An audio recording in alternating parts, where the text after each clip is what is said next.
خوش آمدید۔ آج ہم ایک بہت ہی اہم موضوع پر بات کر رہے ہیں، امامت کا تصور۔ جی، ہمارے پاس کچھ ذرائع ہیں جو اس پر روشنی ڈالتے ہیں، اور ہم کوشش کریں گے کہ ان کی بنیاد پر ایک تفصیلی گفتگو کریں۔ بالکل۔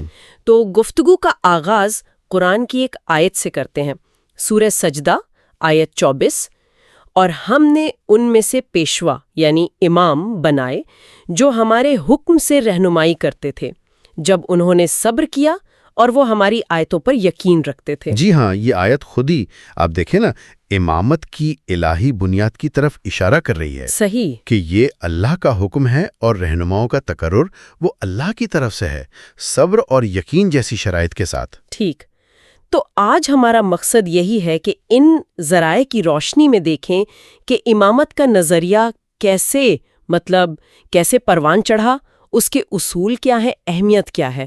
چلیں اس پہ تھوڑی بات کرتے ہیں۔ ضرور۔ اچھا، تو یہ خیال جیسا آپ نے کہا قرآن سے جڑا ہے، لیکن یہ جو ذرائع ہم دیکھ رہے ہیں ان کے مطابق عملی طور پہ یہ تصور سب سے پہلے کہاں واضح ہوا؟ دیکھیے، ذرائع یہ بتاتے ہیں کہ امام علی علیہ السلام نے اپنے خطبات میں اور پھر امام حسین علیہ السلام نے جو خط لکھے، خاص طور پر کوفہ اور بصرہ کی شیعہ کمیونٹیز کو، ان میں اس تصور کو کافی وضاحت سے پیش کیا۔ تو آپ کہہ سکتے ہیں کہ ابتدائی نقوش وہاں ملتے ہیں۔ لیکن پھر وہ واقعہ آتا ہے کربلا کا، اس نے تو یقیناً سب کچھ بدل دیا ہوگا۔ بالکل، واقعہ کربلا تو اسلامی تاریخ کا ایک بہت ہی آپ کہیں فیصلہ کن موڑ تھا، ایک بہت بڑا صدمہ بھی تھا۔ جی۔ اس کے بعد سیاسی حالات وہ تو بالکل ہی بدل گئے۔ ذرائع یہی بتاتے ہیں کہ اسی وجہ سے امام زین العابدین علیہ السلام نے اپنی سرگرمیاں مدینہ تک محدود کر لیں۔ اچھا۔ اور زیادہ تر توجہ خالص مذہبی اور روحانی رہنمائی پر مرکوز رکھی، مطلب وہ براہ راست سیاسی محاذرائی سے گریز کرتے نظر آتے ہیں۔ تو کیا یہ ایک طرح سے خاموشی کا دور تھا یا پسپائی کا؟ ظاہری طور پر شاید کچھ لوگ ایسا سمجھیں، لیکن ذرائع بتاتے ہیں کہ یہ مکمل خاموشی نہیں تھی۔ ان کے پیروکار، ان کے عقیدت مند، وہ اگرچہ خاموشی سے لیکن ایک منظم طریقے سے مسلم دنیا کے مختلف علاقوں میں پھیل رہے تھے۔ اچھا۔ اور وہ امامت کے اس بنیادی نظریے کو زندہ رکھے ہوئے تھے۔ تو یہ ایک طرح سے آپ کہہ لیں بیج بونے کا، جڑیں مضبوط کرنے کا دور تھا، جو بعد میں پھولا۔ اور پھر آتا ہے امام محمد باقر اور امام جعفر صادق علیہ السلام کا دور۔ یہ تو تاریخ میں بڑا کیا کہتے ہیں ہلچل والا وقت لگتا ہے۔ جی ہاں، بالکل۔ وہ دور سیاسی طور پر تو بہت انتشار کا شکار تھا۔ ایک طرف بنو امیہ کی خلافت کمزور ہو رہی تھی، دوسری طرف بنو عباس اقتدار میں آنے کی کوشش کر رہے تھے، اور فکری میدان میں بھی بڑی تبدیلیاں آ رہی تھیں۔ خاص طور پر جب یونانی فلسفے کے تراجم ہوئے عربی میں، تو نئے علمی کلامی مکاتب فکر ابھر رہے تھے۔ اچھا۔ قرآن اور سنت کی تشریحات پر اختلافات بڑھے، اور اسلام کے اندر مختلف فرقے وہ زیادہ واضح ہونے لگے۔ اور اس سارے فکری انتشار میں ایک مستند رہنمائی کی ضرورت تو اور بڑھ گئی ہوگی؟ یقیناً۔ اور ایک اور اہم بات یہ ہوئی کہ اس وقت تک نبی اکرم صلی اللہ علیہ وآلہ وسلم کے وہ بزرگ صحابہ جو اہل بیت کے قریب تھے، جنہوں نے براہ راست ان سے علم حاصل کیا تھا۔ ہاں، وہ براہ راست علم والے۔ جی بالکل، وہ زیادہ تر دنیا سے جا چکے تھے۔ تو اس خلا کی وجہ سے مستند اسلامی تعلیمات اور واضح رہنمائی کی طلب وہ بہت شدید ہو گئی۔ صحیح۔ ذرائع کے مطابق یہ وہ نازک موڑ تھا، وہ وقت تھا جب امامت کے نظریے کو، مطلب امام کا اصل کردار کیا ہے، اس کے بنیادی اصول کیا ہیں، روحانی اہمیت کیا ہے، اسے پہلے سے کئی زیادہ گہرائی اور وضاحت سے بیان کرنے کی ضرورت پیش آئی۔ یعنی یہ صرف سیاسی جانشینی کا سوال نہیں رہا پھر؟ نہیں، بالکل نہیں۔ یہ دین کی حفاظت اور اس کی صحیح تشریح کا ایک مکمل نظام بن کر سامنے آیا ان ذرائع کی روشنی میں۔ اور امام محمد باقر علیہ السلام نے اس میں آپ کہہ رہے ہیں کلیدی کردار ادا کیا؟ جی، ذرائع یہی بتاتے ہیں، انہوں نے اہل بیت کے اس مخصوص علم کو، جو پہلے شاید زیادہ خاص لوگوں تک محدود تھا، اسے زیادہ کھلے عام بیان کرنا شروع کیا۔ ایک مشہور کتاب ہے کشی کی معرفت اخبار و رجال۔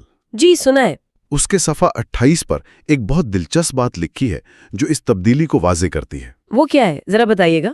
اس میں لکھا ہے، مفہوم یہ ہے کہ امام محمد باقر کی امامت سے پہلے شیعہ یعنی اہل بیت کے پیروکار وہ واضح طور پر نہیں جانتے تھے کہ حلال کیا ہے، حرام کیا ہے، سوائے اس کے جو وہ عام لوگوں سے سنتے یا سیکھتے تھے۔ اچھا، جب محمد باقر امام بنے تو انہوں نے انہیں براہ راست یعنی اہل بیت کے مستند علم کی بنیاد پر سکھایا اور علم کی وضاحت کی۔ چنانچہ وہ اس حکمت سے پھر دوسروں کی رہنمائی کرنے کے قابل ہوئے۔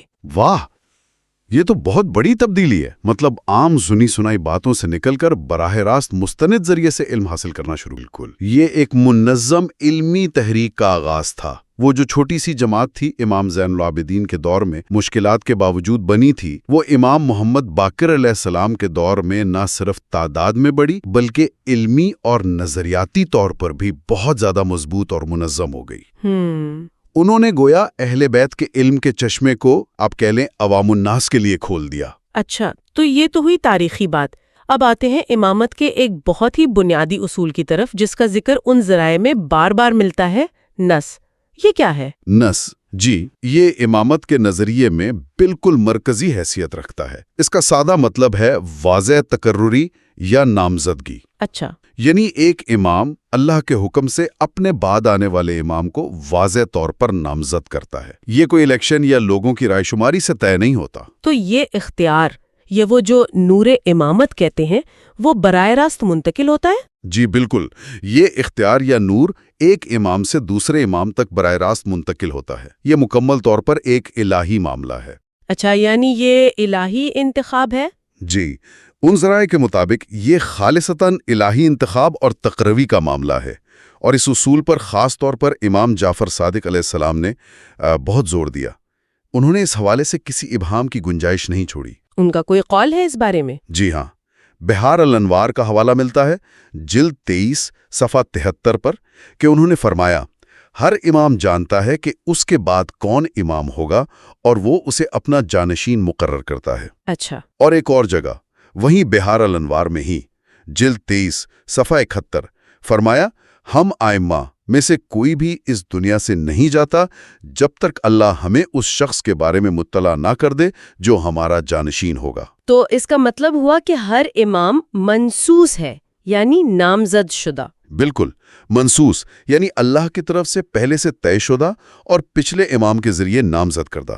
یہی وہ نقطہ ہے جو ان ذرائع کے مطابق امامت کو دنیاوی بادشاہتوں یا قیادت کے دوسرے تصورات سے بالکل الگ کر دیتا ہے۔ یہ وراثت نہیں ہے بلکہ الہی انتخاب اور ذمہ داری کی منتقلی ہے۔ یہ واقعی ایک کلیدی فرق ہے۔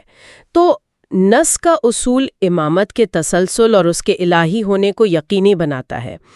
اب امام جعفر صادق علیہ السلام نے، جن کا ذکر بار بار آ رہا ہے، امام کے مقام اور کردار کے بارے میں کیا فرمایا، یہ سمجھنا بھی بہت ضروری ہے۔ امام جعفر صادق علیہ السلام نے تو آپ کہہ سکتے ہیں امامت کی حقیقت اور امام کے مقام کو بہت ہی واضح اور جامع انداز میں بیان کیا۔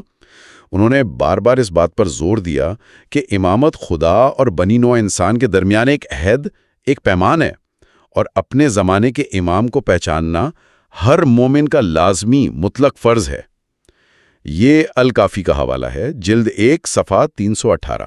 یعنی یہ صرف کسی سیاسی لیڈر کو ماننے کی بات نہیں؟ نہیں، یہ ایمان کا ایک بنیادی تقاضا ہے۔ اور اگر کوئی نہ پہچانے تو اس کے بارے میں بھی کچھ سخت بات کہی گئی ہے؟ جی، انہوں نے اس معاملے کی سنگینی کو واضح کرنے کے لیے فرمایا، اور یہ قول بہت مشہور ہے الکافی ہی میں، جلد 1 صفحہ 462۔